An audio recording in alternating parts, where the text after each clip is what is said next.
Dans un rapport paru ce jeudi, Météo France évalue les impacts d'un réchauffement moyen de plus 4 degrés d'ici à 2100. À quoi ressemblera une France à plus 4 degrés?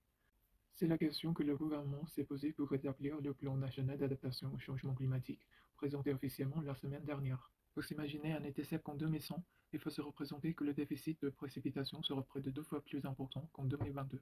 Les valeurs moyennes du futur pourront ressembler aux valeurs extrêmes du présent, commente Jean-Michel Subaru, climatologue et directeur adjoint scientifique à Météo France.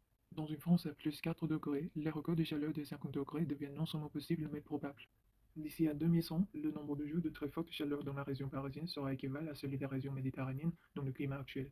Autre indicateur significatif, le nombre de nuits tropicales, c'est-à-dire où la température ne redescend pas en dessous de 20 degrés, devrait passer de 2 nuits par an sur la période passée à 7 nuits par an, en moyenne en 2050 en France. Sur le littoral méditerranéen, ce chiffre grimpe à 100 ou 120 nuits en moyenne par an d'ici à 2100.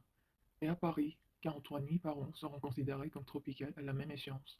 Cette hausse spectaculaire des températures et des vagues de chaleur s'accompagne aussi de deux phénomènes qui peuvent paraître contradictoires. Des pluies intenses plus fréquentes, mais aussi une sécheresse des sols plus prononcée. Le nombre de jours de ce siècle atteint 4 à 5 mois dans la moitié nord de la France et plus de 7 mois sur les régions méditerranéennes dans une France à plus 4 degrés. Des niveaux de sécheresse dont les conséquences risquent d'être très dommageables pour les rendements agricoles et la biodiversité.